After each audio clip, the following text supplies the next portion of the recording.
Namun sekarang ini kita akan lanjutkan kepada pembahasan. Kita banyak sekali mendapatkan berbagai inspirasi, berbagai masalah-masalah yang kita cari solusinya dengan duduk bersama.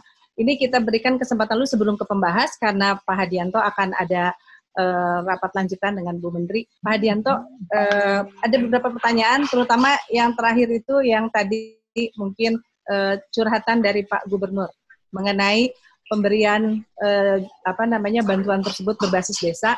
Pada kenyataannya memang berbasis jumlah penduduk itu, apakah ada semacam adjustment atau justifikasi? Yang pertama. Kemudian yang kedua dari Q&A yang kita kumpulkan adalah bagaimana penggunaan asuransi ini Pak. Ini apakah relevan atau enggak? Saya sampaikan saja pertanyaannya dari penanya bahwa bagaimana penggunaan asuransi pada saat COVID-19 ini. Dan yang terakhir tentu saja kita mengapresiasi dari berbagai stimulus-stimulus keuangan yang ada. Silakan Pak Hadianto, mungkin itu saja dulu yang utama. Baik, terima kasih Bu Keri. Pertama mengenai curhatan Pak Gubernur, bahkan curhatan ini sudah saya dengar waktu kita berbicara bersama Pak di kampus Unpad mengenai infrastruktur development di Jawa Barat. Nah, Prof. Keri waktu itu ada di situ. Jadi nanti ini akan kami komunikasikan lebih sungguh-sungguh Pak dengan dirjen terkait. Mudah-mudahan nanti ada, karena basically kan ada formula-formula yang juga dengan Kemendagri, jadi ini yang harus diharmoniskan, tapi aspirasi dari Pak Gubernur well noted dan akan disampaikan ke IC-nya. Yang kedua mengenai asuransi, apakah aman untuk nutup asuransi dalam situasi ini? Sebenarnya kalau perusahaan asuransi kan banyak jenisnya, banyak kualifikasinya, banyak juga level kesehatan asuransinya. Jadi memang silahkan dilihat dengan seksama, karena pada dasarnya berasuransi itu berarti menginvestasikan sebagian penghasilan kita pada asuransi untuk mencegah ataupun sebagai recovery dari risiko yang kita tidak perhitungkan terlebih dahulu. Jadi silakan Ibu penanya, Bu Suryani gitu untuk melihat saja. Pemerintah tidak bisa, oh ini asuransi bagus, karena list of asuransi atau company itu ada di OJK dan bisa dilihat level RBC-nya seperti apa dan sebagainya. Kemudian ini ada pertanyaan juga nih Bu Keri, syarat pemberian hibah dari pemerintah pusat ke daerah. Ya. Nah, itu silakan silakan, bahkan ada PMK-nya nomor 46 tahun 2020 sebagai pelaksanaan dari Perpu. Peraturan Menteri Keuangan nomor 46 tahun 2020. Di situ secara detail dijelaskan mengenai syarat untuk memperoleh hibah dari pemerintah pusat. Tapi dalam konteks COVID tentu saja ya, apakah itu sudah sesuai dengan arah kebijakan nasional, sinkronisasi program dan kegiatan hibah, tadi juga yang menjadi perhatian Pak Gubernur, kesiapan daerahnya seperti apa, pertimbangan lain yang memang dimungkinkan agar hibah itu bisa efektif. Ada di PMK 46 sangat lengkap. Mungkin itu karena mohon maaf kepada seluruh peserta, saya harus bergabung di room yang lain dengan Ibu Menteri Keuangan. Terima kasih, kurang lebihnya kami mohon maaf. Assalamualaikum warahmatullahi wabarakatuh. Waalaikumsalam. Terima kasih Pak Hadianto sekali lagi atas waktunya di sela-sela kesibukannya bersedia untuk sharing dengan kita.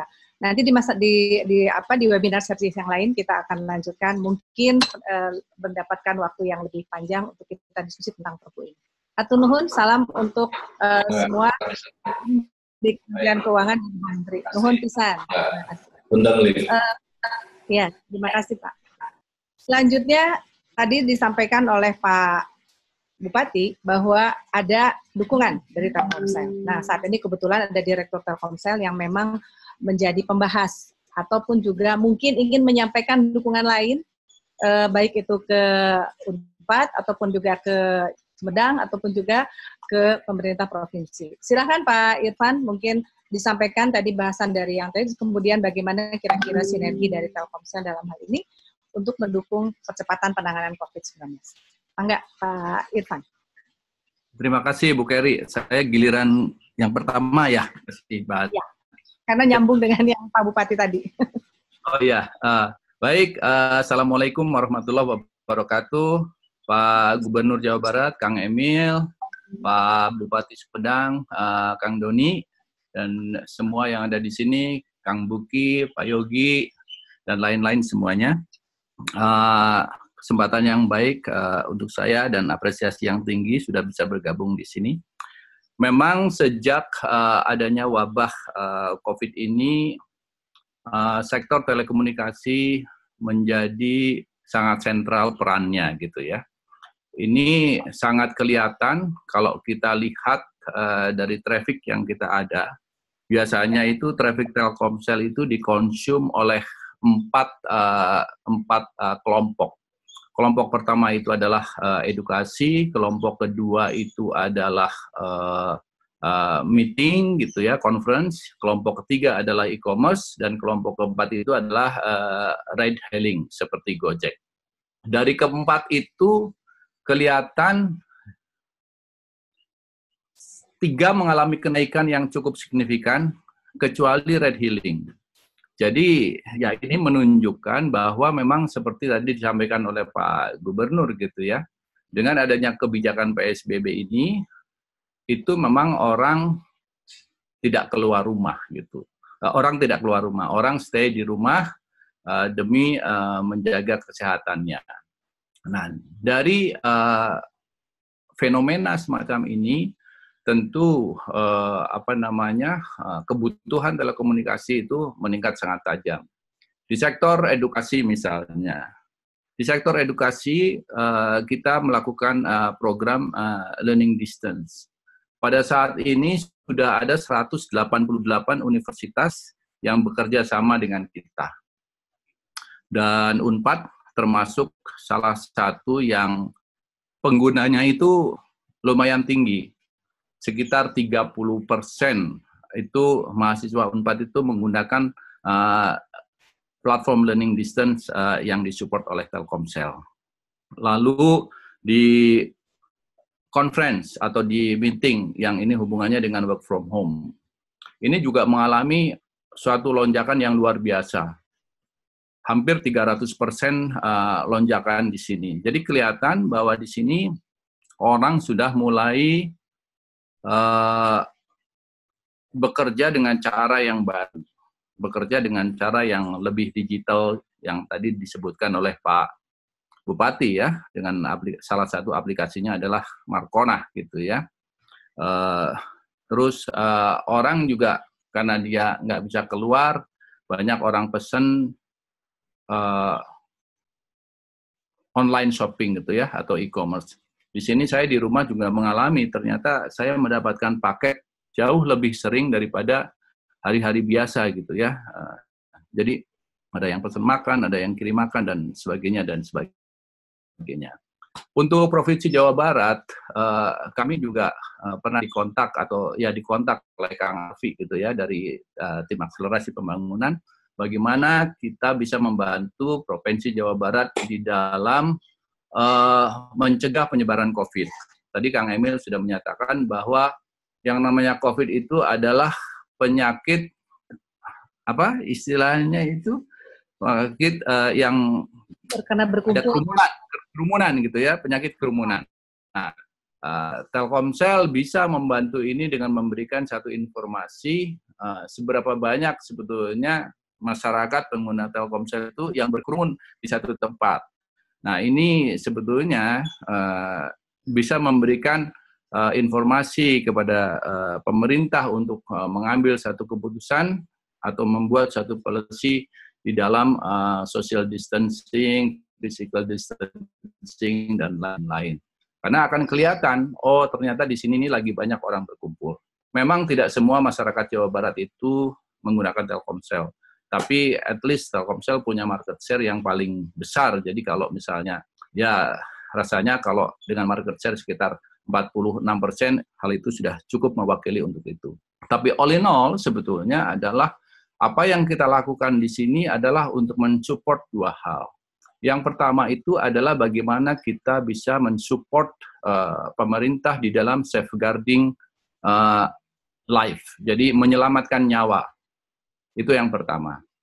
Yang kedua itu adalah bagaimana kita bisa mensupport dalam menjaga livelihood, mata pencaharian. Jadi ini memang tadi sudah disebutkan Pak Gubernur, ini adalah dua pilihan yang orang melihat kita beratin yang mana. Saya sendiri di Telkomsel, saya mendudukan BFH ini sebagai top priority yang melebihi kepentingan perusahaan. Jadi sejak tanggal 17 Maret kita sudah melakukan work from home. Jadi buat Telkomsel sendiri ini sekarang ini adalah hari ke-50 atau hari ke-51. Nah, di sini sudah mulai kelihatan gitu ya bagaimana sebetulnya dampak dari 2 bulan kita itu ada di rumah. Banyak kebiasaan yang berubah. Nah, ini sebetulnya yang perlu kita antisipasi ke depannya. Kalau kita lihat urutannya ke depan gitu ya, kalau kita lihat urutan di dalam penanganan COVID ini, semuanya ditujukan goalnya yang 2 tadi, menyelamatkan nyawa dan bagaimana menyelamatkan kehidupan. Tapi kalau dilihat dari rentetannya, itu yang nomor 1 adalah bagaimana kita mencegahnya, yang nomor 2 bagaimana kita itu meningkatkan ketahanannya, yang ketiga bagaimana kita menyiapkan pasca COVID-nya, ini kalau nanti kembali normal. Yang keempat dan kelima itu adalah bagaimana kita mereform dan juga mencari bentuk baru kalau ini sudah selesai. Dan semuanya ini tergantung dari seberapa cepat kita bisa handle masalah ini. Beberapa analis menyebutkan gitu ya, bahwa Indonesia itu baru bisa handle menyelesaikan masalah COVID ini sekitar September. Artinya semakin lama wabah ini berjalan, semakin jatuhlah sebetulnya ekonomi ini semakin mandek gitu ya. Nah, ini adalah sebetulnya hal yang saya percaya menjadi beban pikiran yang sangat tinggi buat para pemangku kekuasaan seperti Pak Gubernur dan Pak Bupati gitu ya, karena tidak ingin rakyatnya itu kelaparan gitu ya. Terus yang kedua, kita dihadapkan dengan suatu kejadian dalam waktu dekat adalah Lebaran. Kita tahu bahwa masyarakat kita itu sangat lack of disiplin gitu ya. Banyak kabar di televisi atau kita baca di media-media bagaimana orang itu ngakali supaya bisa mudik. Padahal mudik ini adalah salah satu sumber penyebaran wabah. Nah, ini Telkomsel bekerja sama lagi untuk melakukan bikin namanya program e-Lebaran dengan menggunakan CloudX ini juga nih Teh Keri gitu ya. Kita sudah mengetes dengan 2 desa di Jawa Tengah. Nomor 1 itu adalah Desa Reden di daerah Banjarnegara dan 1 di Kadilangon di Klaten. Nah, ini kita bikin e-Lebaran. E-Lebaran ini kita sebetulnya bekerja sama dengan pemerintah desa di sana, kita mengempower social capital seperti Takmir Masjid, Karang Taruna, dan organisasi-organisasi yang kepemudaan yang lain di sana. Kita edukasi bagaimana caranya install CloudX, dan orang-orang yang tadinya akan mudik, mereka tidak boleh mudik karena aturan. Jadi itu yang kita bikin. Yang kedua, apa yang bisa dilakukan oleh Telkomsel? Telkomsel juga punya program sekarang menjadi reseller Telkomsel. Jadi semua pelanggan Telkomsel itu sekarang bisa menjadi reseller. Jadi anak-anak Karang Taruna itu bisa kita kasih modal juga gitu ya. Seperti halnya bagaimana kita memberikan modal kepada mahasiswa untuk melakukan distance learning seperti itu. Jadi dengan melakukan semacam ini, maka work from home atau PSBB itu bisa berjalan dengan baik di satu sisi, nyawa bisa terselamatkan. Yang kedua, juga ada satu kehidupan ekonomi baru yang bisa dilakukan oleh masyarakat di pedesaan, yang akhirnya kita bisa membantu untuk menyelamatkan itu semuanya. Memang ini sering kejadian nih Pak Bupati, apa namanya di Telkomsel itu, kalau sekarang yang menikmati itu sekitar 4,2 juta orang. Terus disebutkan ada sekitar 20 atau 30% itu mereka tidak bisa menikmati yang kuota gratis itu, pada protes gitu ya ke Telkomsel. Ya, tapi begitu datang ternyata memang handphonenya bukan smartphone gitu ya gitu. Jadi memang ini problemnya di situ. Gratisnya kepengen, tapi ternyata mereka secara culture belum cukup bisa untuk apa namanya menikmati broadband service. Nah, ini juga satu hal yang harus kita cari solusinya sama-sama, gitu ya. Walaupun telco industri ini sebetulnya secara bisnis cukup resilient, gitu ya, cukup tahan, tidak jatuh, gitu. Tapi ya apa yang kita lakukan juga kita banyak memberikan sumbangan-sumbangan. Mungkin kalau tidak salah hitung dari sektor telekomunikasi, kira-kira untuk support ini adalah sudah sekitar 2 triliun yang dilakukan. Nah, memang di sini harus ada priority Pak Bupati. Jadi prioritinya memang kita sekarang ke arah keselamatan jiwa dulu. Jadi mungkin nanti jadi yang CSR-nya agak sedikit diketatkan ini Pak Bupati gitu ya. Jadi nanti mungkin kalau sudah kembali normal kita lanjutkan program CSR-nya Pak Bupati. Mudah-mudahan wabah ini segera cepat berlalu. Mudah-mudahan ini semester 1 Q2 sudah bisa flattening. Kalau sudah bisa flattening, kalau kita lihat dari benchmark di negara-negara lain, kemarin saya punya roundtable dengan CEO Huawei, biasanya perlu 1-2 bulan untuk masa stabilisasi. Kalau ini perlu masa 2 bulan stabilisasi, katakanlah 2 bulan aja, berarti Agustus memang baru bisa selesai dan September kita baru bisa kembali normal. Nah, itu kira-kira Teh Heri yang bisa saya sampaikan. Sementara mungkin nanti kalau ada pertanyaan atau diskusi bisa kita lanjutkan. Terima kasih. Terima kasih atas bahasannya yang luar biasa. Selanjutnya kita juga di sini hadir ada anggota dewan yang terhormat, ada Kang Buki. Ya, Kang Buki mungkin mewakili dari wakil rakyat yang ada di sini, ingin menyampaikan sesuatu mengenai bahasan tentang materi-materi yang tadi, yang kiranya dapat menjadi bagian dari sinergitas antara masyarakat dengan pemerintah untuk bersama-sama melawan COVID-19. Silakan Kang Buki.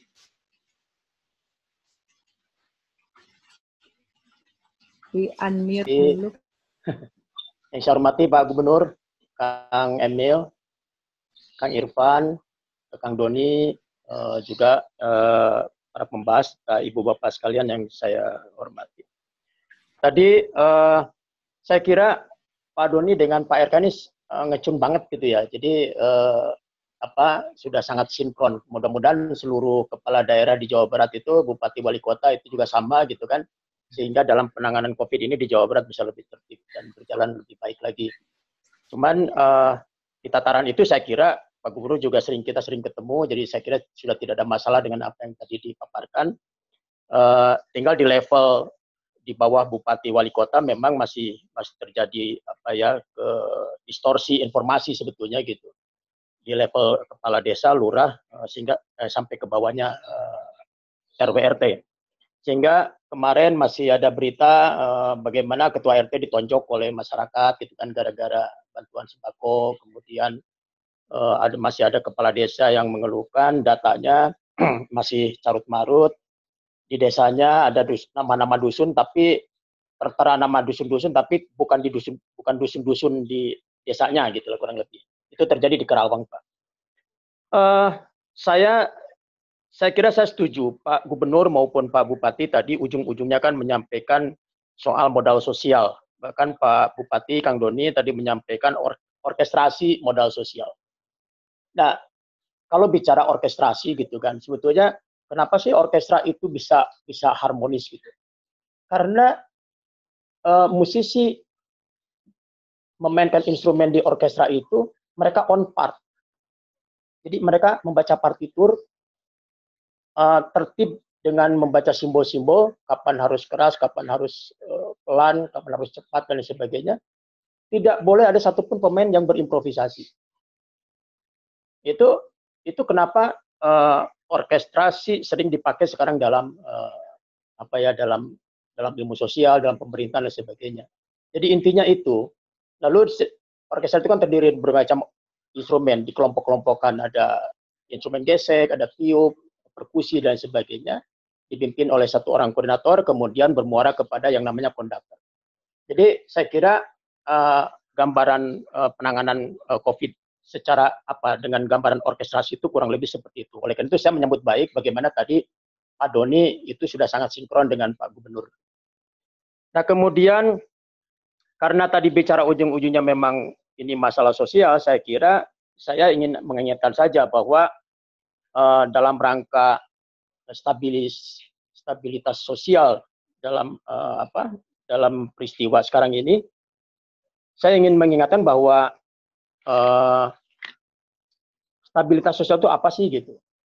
Itu keadaan yang tenang gitu kan di suatu sebut negara gitu kan, tidak ada gejolak, istilahnya dia tidak ada disequilibrium gitu. Tapi dia equilibrium, tenang gitu kan.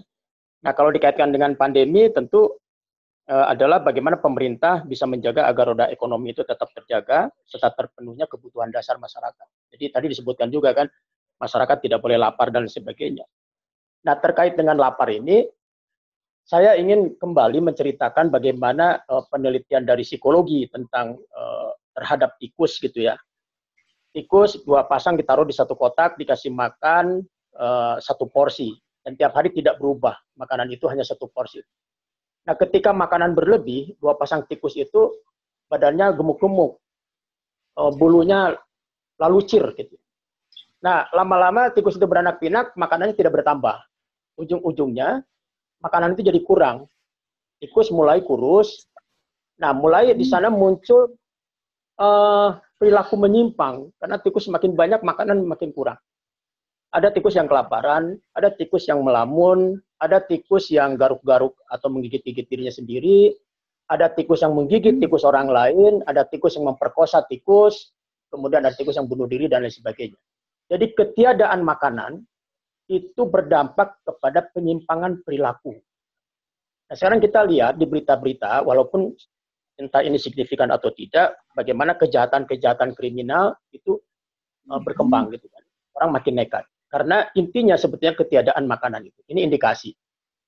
Oleh karena itu saya kira penanganan COVID ini selain penanganan terhadap COVID-nya itu sendiri, memang harus berfokus juga kepada penanganan masalah sosialnya.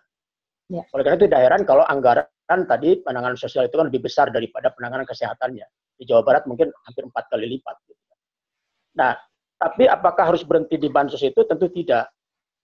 Bagaimana sebetulnya kita harus menjaga juga lumbung-lumbung penghasil makanan itu.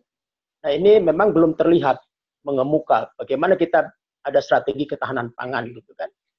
Nah, untuk itu saya sudah mendapatkan instruksi dari Pak Prabowo Subianto supaya kader-kadernya itu memang mulai melaksanakan ketahanan pangan secara individu saja dulu. Oleh karena itu di rumah saya itu saya sudah menanam singkong, menanam talas, menanam ubi. Di rumah saya ada 5 ekor ayam petelur, 5 ekor ayam pejantan, lalu ada beberapa ekor ayam kampung.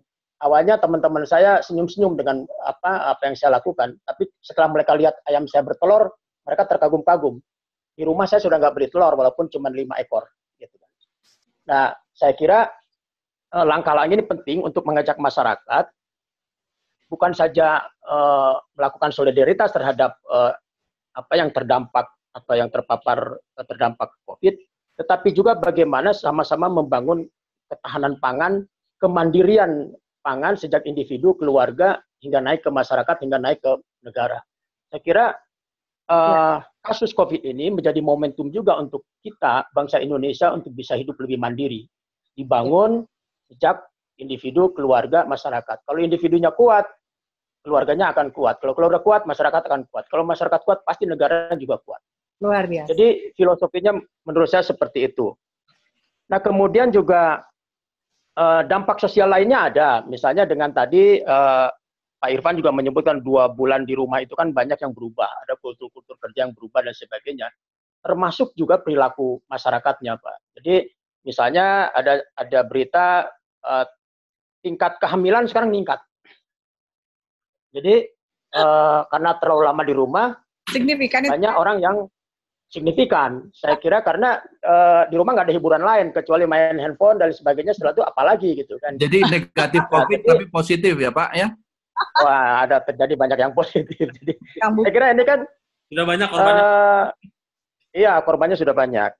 Tapi nanti kan ke depan juga bisa menjadi masalah baru gitu kan, kegagalan keluarga berencana itu juga bisa terjadi di situ. Karena apa terjadi? Karena ada apa? Kalau dalam ilmu sosial itu ada yang disebut dengan tindakan irasional dari masyarakat dalam situasi seperti sekarang. Misalnya apa tindakan irasional itu? Panic buying, misalnya itu satu ya.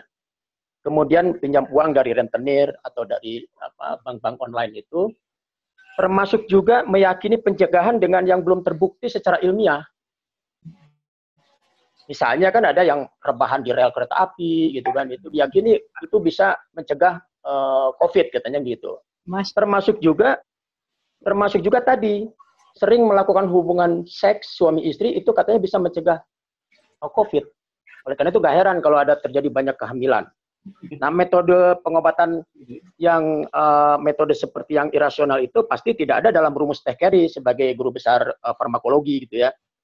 Nah, kecuali yang saya yakini kalau saya minum teh dia yang dibikin oleh Teh Carey.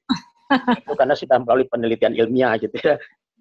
Nah, kemudian selain tindakan irasional juga yang harus diwaspadai adalah tindakan kriminal tadi, Pak. Ya. Nah, karena itu tadi akibat kelaparan bisa memunculkan banyak penyimpangan-penyimpangan perilaku yang ujung-ujungnya adalah kriminalitas. Jadi ini memang harus menjadi perhatian juga dari pemerintah. Nah, untuk itu saya kira apa yang harus dilakukan, jadi karena saya wakil rakyat, Pak, saya hanya menyampaikan saja apa yang ada di masyarakat gitu kan. Jadi ini lebih kepada saya menyampaikan seperti sketsa sosial gitu ya. Oleh karena itu, saya kira kita perlu mendapat dukungan sosial sebanyak-banyaknya dengan membangun kesadaran bahwa manusia itu saling membutuhkan. Tadi sudah disampaikan oleh dengan baik oleh Pak Ridwan Kamil bagaimana mengalihrupakan PSBB itu menjadi solidaritas sosial. Ini saya kira saya sangat setuju. Lalu karena apa? Kita sedang menghadapi musuh bersama yaitu bernama COVID-19. Oleh karena itu apa yang paling penting, kita membutuhkan komunikasi dan interaksi sosial yang asosiatif. Apa itu? Adalah informasi atau komunikasi yang bentuknya kerjasama dan akomodatif. Saya kira Dewan dengan DPRD Jawa Barat dengan Pak Gubernur yang sering melakukan komunikasi 2 mingguan, itu juga yang telah melakukan apa yang disebut dengan interaksi asosiatif ini. Bukan sebaliknya, melakukan interaksi disosiatif dalam bentuk konflik, kontra, bahkan pertikaian. Jadi saya kira harapan kami dari Dewan dengan harapan Pak Gubernur, Pak Bupati, Kepala Desa, Lurah, RT, RW, dan seluruh masyarakat adalah sama. Kita ingin segera keluar dari pandemi COVID-19 yang sangat menyiksa ini. Saya kira itu yang bisa saya sampaikan. Mudah-mudahan acara ini memberi manfaat yang cukup banyak untuk kita semua dan menyadarkan seluruh masyarakat untuk tetap disiplin dengan apa-apa yang sudah dibuat oleh pemerintah. Terima kasih, Teh Carey. Terima kasih, Kang Buki. Baik, sebelum kita masuk ke pembahas berikutnya, ini ada satu respon yang luar biasa untuk Pak Gub. Ini Pak Gub mungkin dapat dijawab. Tadi sudah bersambut dari peserta ada yang bertanya. Jadi kalau misalkan saya ingin membantu masyarakat Jawa Barat, apa yang harus saya lakukan? Nah, berarti kan udah nyambut ya, sekaligus juga tadi menyampaikan apa yang diinspirasikan oleh Pak Gubernur. Silakan Pak Gubernur mungkin bisa langsung menjawab tadi dari pertanyaan Q&A. Ini suatu hal yang baik dan bisa merespon bagi semua. Dari Kang Arief ini, jika kami ingin melakukan sesuatu untuk membantu pemerintah dan menolong masyarakat Jawa Barat, apa yang dapat dilakukan? Mangga langsung saja oleh Pak Gub dijawab dan nanti mungkin akan dibahas selanjutnya oleh Pak Yogi. Silakan Pak Gub.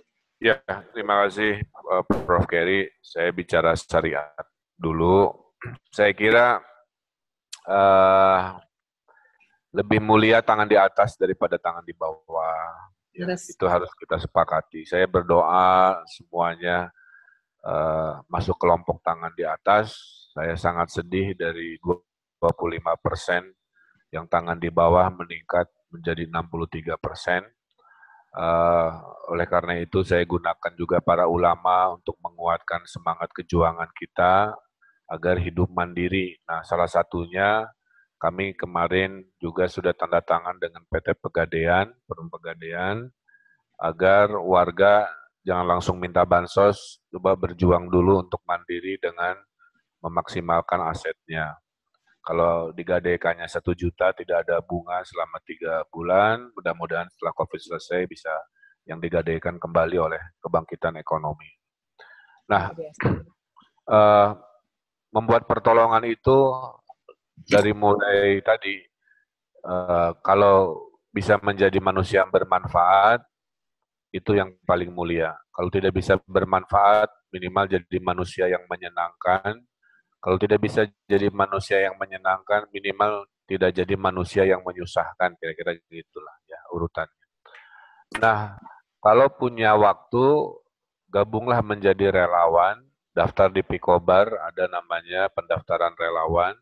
Jika negara suatu hari darurat benteng ketiga jebol, Teh Geri, betul-betul, maka saya butuh ribuan pemuda yang sehat menjadi relawan kesehatan di garis depan.